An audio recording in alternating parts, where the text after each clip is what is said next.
छगन एक गरीब लकड़हारा था। वो सुबह से दोपहर तक बड़ी मेहनत करके लकड़ियाँ काटा करता था। फिर इन लकड़ियों को अपने सर पर लाद कर वो गांव आता और फिर दोपहर से धूप में खड़े रहकर लकड़ियाँ बेचा करता था। अरे लकड़ियाँ ले लो, चूल्हे की लकड़ियाँ, एक गठरी का बस 10 रुपया।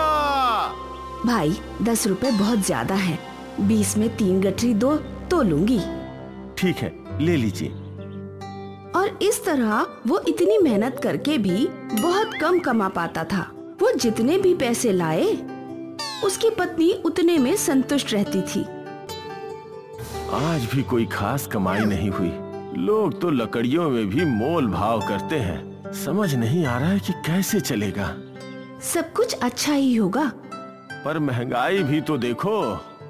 वो तो है। मुझे उम्मीद है कि आपकी आमदनी जरूर बढ़ेगी। अच्छी बात है। छगन की आमदनी कम होने की वजह से उसे और उसकी पत्नी को पौष्टिक भोजन नसीब नहीं होता था और इसीलिए उन दोनों की कद काठी दुबली पतली थी। वो लोग रूखा सूखा खाकर भी संतुष्ट थे। एक दिन की बात है, छगन सुबह सुबह जंगल चला गया। उसने रोज की तरह लकड़ियाँ काटना शुरू कर दिया। धूप काफी तेज थी और इस वजह से वो जल्दी थक गया।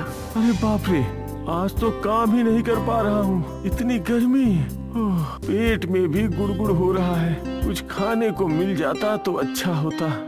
छगन खाने की तलाश में यहाँ वहाँ देखने लगा। तभी उसका ध्यान एक अनोखे पेड़ पर गया। इस पेड़ पर ड्रैगन फ्रूट्स लगे थे। ये ड्रैगन फ्रूट का फल कितना अनोखा है। मैंने इन्हें बाजार में देखा तो है, पर कभी खाया नहीं। आज इन्हें खा कर देखता हूँ। छगन ने एक ड्रैगन फ्रूट तोड़ लिया और फिर अपनी कुल्हाड़ी की मदद से उसने वो फल काट लिया और अपने हाथ से ड्रैगन फ्रूट खाना शुरू कर दिया। ड्रैगन फ्रूट खाते ही उसके अंदर अलग ही ऊर्जा भर गई। उसका शरीर जादू से मोटा होने लगा। उसने अपने हाथ पांव देखे तो दंग रह गया। मैं इतना तंदुरुस्त कैसे हो गया और मेरे पास इतनी ऊर्जा है कि मैं दिन भर लकड़ियाँ काट सकता हूँ। लगता है ये ड्रैगन फ्रूट का फल जरूर जादुई है। ये तो कमाल है। छगन तुरंत घर की ओर दौड़ पड़ा। माया खाना बना रही थी। माया, चलो मेरे साथ। पर कहाँ? ये आपको क्या हुआ? अरे चलो तो। वो माया को उसी ड्रैगन फ्रूट के पेड़ के पास ले आया। ये फल, ये जादुई फल है।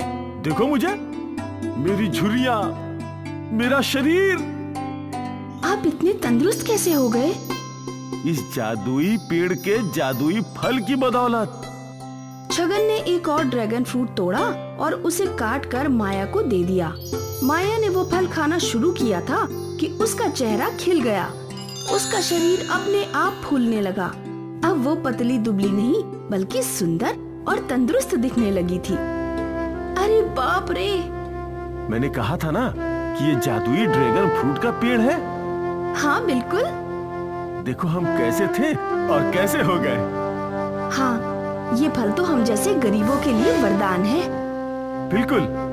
और मुझे तो लगता है कि हमें इस फल के बारे में राजा जी को बताना चाहिए। हाँ हाँ बिल्कुल। ये जादुई ड्रैगन फ्रूट्स के फल से प्रजा का उद्धार होगा।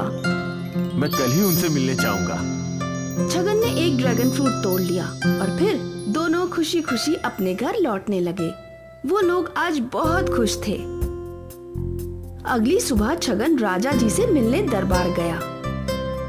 प्रणाम महाराज, मुझे आपको एक जादुई फल के बारे में बताना है। जादुई ड्रैगन फ्रूट। क्या जादू है इस फल में? इस फल में इंसानों को जवान और तंदुरुस्त बनाने की शक्ति है। पर हम कैसे ये बात मान लें? आप मुझे देखकर मेरी आयु का अनुमान लगाइए। यही कोई 22-25 वर्ष? नहीं महाराज, मैं 40 बरस का हूँ। कल तक मैं 40 बरस का दिख भी रहा था। मेरे चेहरे पे झुर्रियाँ थी, शरीर दुबला पतला था और आज आपके सामने हूँ। इस जादुई ड्रैगन फ्रूट को खाते ही मेरी काया पलट गई। हम इस जादुई ड्रैगन फ्रूट को आजमाना चाहते हैं। राजा के आदेश पर बूढ़ा सिपाही सामने आया। छगन ने वो ड्रैगन फ्रूट उस बूढ़े सिपाही को खिलाया, लेकिन इस बार वो बूढ़ा सिपाही और भी बूढ़ा हो गया। उसके सारे बाल सफेद हो गए, उसकी पीठ झुक गई। ये देखकर सभी लोग हैरान हो गए। षड्यंत्र! हमारे महल में आके हमसे ही षड्यंत्र करना चाहते हो? तुम हमें भी बुढ़ा बनाना चाहते हो? सिपाहियों, इस आदमी को पकड़कर काल कोठरी में डाल दिया जाए। राजा जी, राजा जी! छगन लाख गुहार लगाता रहा, पर राजा ने उसकी एक ना सुनी। माया की एक सहेली ने उसे छगन की गिरफ्तारी के बारे में बताया।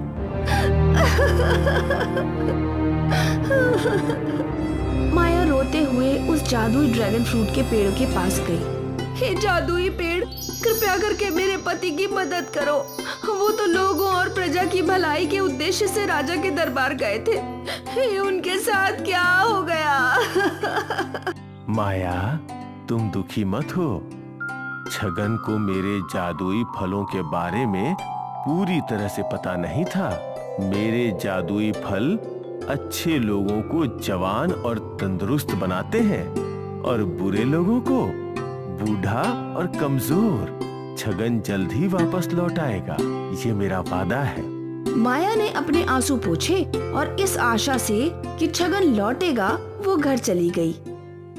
कुछ दिनों बाद राजा पर हमला हुआ। राजा हमले से बचते हुए जंगल की ओर निकल पड़े। राजा का घोड़ा पूरी रफ्तार से दौड़ रहा था। राजा उसी जादुई ड्रैगन फ्रूट के पेड़ के पास से गुजरे और उस पेड़ ने राजा जी को अपनी ओर खींच लिया। राजा जी का घोड़ा दौड़ता हुआ चला गया और राजा जी उस पेड़ के सामने खड़े हो गए। हे राजन! राजा यहाँ वहाँ देखने लगा। हे राजन, मैं जादुई ड्रैगन फ्रूट का पेड़ बोल रहा हूँ। तुमने छगन को काल कोठरी में डाला है, वो बिल्कुल सच बोल रहा था। मेरा फल जादुई है, अच्छे और नेक इंसान को तंदुरुस्त और जवान बनाता है और बुरे इंसानों को बूढ़ा और कमजोर बनाता है। तुम अच्छे इंसान हो, मेरा फल खाओ, तुम्हारी सारी चोटें ठीक हो जाएंगी, तुम्हारी तबीयत भी तंदुरुस्त हो जाएगी। राजा जी ने वो फल लिया। जैसे ही उन्होंने वो खाया तो उनके शरीर के सारे घाव भर गए और वो पहले से ज्यादा तंदुरुस्त और सुडौल हो गए। वाह, ये तो सच में जादू है। छगन लोगों की भलाई चाहता था, वो कोई षड्यंत्र नहीं चाह रहा था। मैं समझ चुका हूँ, मैं अभी उसे आजाद कर दूंगा। हे जादुई पेड़, तुम्हारी इस मदद को मैं जिंदगी भर नहीं भूल पाऊंगा। धन्यवाद। राजा जी अपने घोड़े पर बैठकर चल पड़े।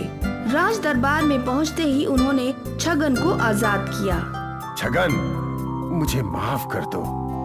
तुम मेरी भलाई के लिए मेरे पास जादुई ड्रैगन फ्रूट लाए थे और मैंने तुम्हें ही सजा सुना दी।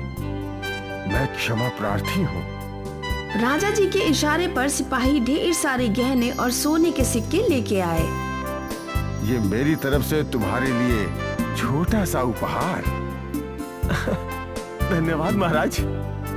वो सारा उपहार लेकर छगन घर पहुंचा। आप लौट आए।